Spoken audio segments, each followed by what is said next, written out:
నిర్గమకాండము 30వ అధ్యాయము. మరియు ధూపము వేయుటకు నీవు ఒక వేదికను చేయవలెను. తుమ్మకర్రతో దాని చేయవలెను. దాని పొడుగు 1 మూర, దాని వెడల్పు 1 మూర. అది చచ్చౌకంగా నుండవలెను. దాని ఎత్తు 2 మూరలు. దాని కొమ్ములు దానితో ఏకాండమై ఉండవలెను. దాని పైభాగమునకును దాని 4 ప్రక్కలకును దాని కొమ్ములకును మేలిమి బంగారు రేకులు పొదిగించి దాని చుట్టూ బంగారు జవను చేయవలెను. దాని జవకు దిగువను దానికి 2 బంగారు ఉంగరములు చేయవలెను. దాని 2 ప్రక్కల యందలి దాని 2 మూలల మీద వాటిని ఉంచవలెను. అవి దాని మోయు మోతకర్రలకు స్థలములు. ఆ మోతకర్రలను తుమ్మకర్రతో చేసి వాటికి బంగారు రేకు పొదిగింపవలెను. సాక్ష్యపు మందసము నొద్ద నుండు అడ్డతెర ఎదుట, అనగా శాసనముల మీది కరుణాపీఠమునెదుట నీవు దాన్ని ఉంచవలెను. అక్కడ నేను నిన్ను కలుసుకొందును. అహరోను ప్రతిదినము ప్రొద్దున దానిమీద పరిమళ ద్రవ్యముల ధూపము వేయవలెను. అతడు ప్రదీపములను చక్కపరచునప్పుడు దానిమీద ఆ ధూపము వేయవలెను. మరియు సాయంకాలమందు అహరోను ప్రదీపములను వెలిగించినప్పుడు దానిమీద ధూపము వేయవలెను. అది మీ తరతరములకు యెహోవా సన్నిధిని నిత్యమైన ధూపము. మీరు దానిమీద అన్యధూపమునైనను దహనబలి సంబంధమైన ద్రవ్యమునైనను నైవేద్యమునైనను అర్పింపకూడదు. పానీయమునైనను దానిమీద పోయకూడదు. మరియు అహరోను సంవత్సరమునకొకసారి ప్రాయశ్చిత్తార్థమైన పాప పరిహారార్థ బలి రక్తము వలన దాని కొమ్ముల నిమిత్తము ప్రాయశ్చిత్తము చేయవలెను. మీ తరతరములకు సంవత్సరమునకు ఒకసారి అతడు దాని నిమిత్తము ప్రాయశ్చిత్తము చేయవలెను. అది యెహోవాకు అతి పరిశుద్ధమైనది.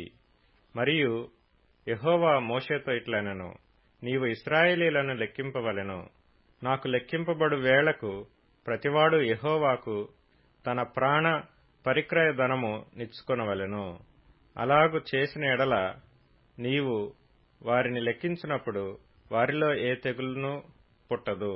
వారు ఇయ్యవలసినది ఏమనగా, లెక్కింపబడిన వారిలో చేరు ప్రతివాడును పరిశుద్ధ స్థలము యొక్క తులమును బట్టి 1/2 తులము ఇయ్యవలెను. ఆ తులము 20 చిన్నములు. ఆ 1/2 తులము యెహోవాకు ప్రతిష్ఠార్పణ. 20 సంవత్సరములు గాని అంతకంటే ఎక్కువ వయసు గాని గలవారై లెక్కింపబడిన వారిలో చేరు ప్రతివాడును యెహోవాకు అర్పణనియ్యవలెను. అది మీ ప్రాణములకు పరిక్రయ ధనముగా నుండునట్లు యెహోవాకు అర్పణ ఇచ్చినప్పుడు ధనవంతుడు 1/2 తులము కంటే ఎక్కువ ఇయ్యకూడదు, బీదవాడు తక్కువ ఇయ్యకూడదు.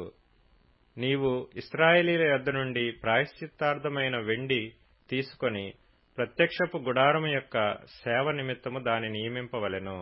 మీకు ప్రాయశ్చిత్తము కలుగునట్లు అది యెహోవా సన్నిధిని ఇశ్రాయేలీయులకు జ్ఞాపకార్థముగా నుండును.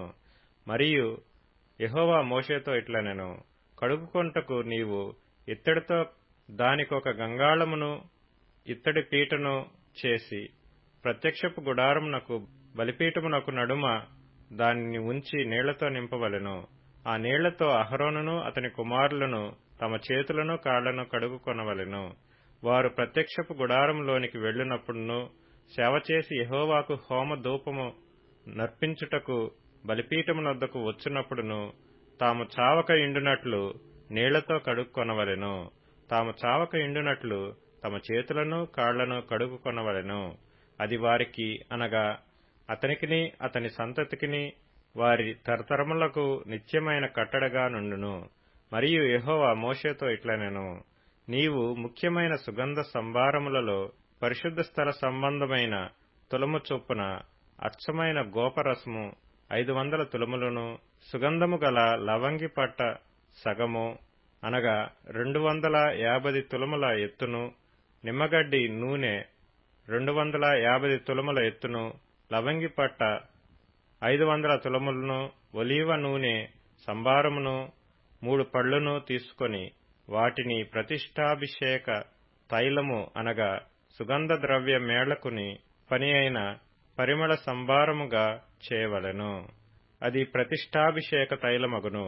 ఆ తైలముతో నీవు సాక్ష్యపు గుడారమును, సాక్ష్యపు మందసమును, బల్లను, దాని ఉపకరణములన్నిటినీ, దీపవృక్షమును, దాని ఉపకరణములను, ధూపవేదికను, దహన బలిపీఠమును దాని ఉపకరణములన్నిటినీ గంగాళమును దాని పీటను అభిషేకించి అవి అతి పరిశుద్ధమైనవిగా ఉండునట్లు వాటిని ప్రతిష్ఠింపవలెను.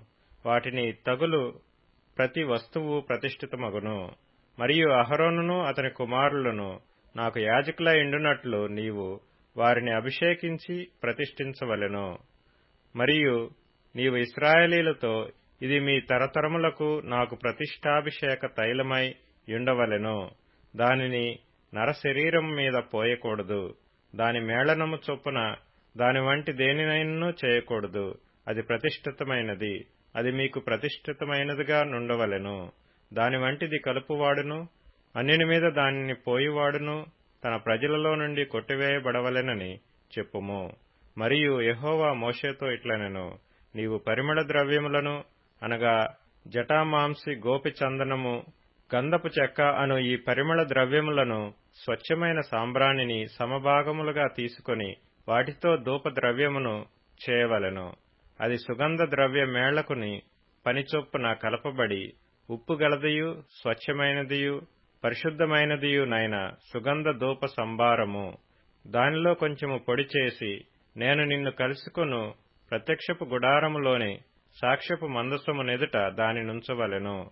అది మీకు అతి పరిశుద్ధముగా ఉండవలెను. నీవు చేయవలసిన ఆ ధూపద్రవ్యమును దాని మేళనము చొప్పున మీ నిమిత్తము మీరు చేసుకొనకూడదు. అది యెహోవాకు ప్రతిష్ఠితమైనదిగా ఎంచవలెను. దాని వాసన చూచుటకు దాని వంటిది చేయువాడు తన ప్రజలలో నుండి కొట్టివేయబడును.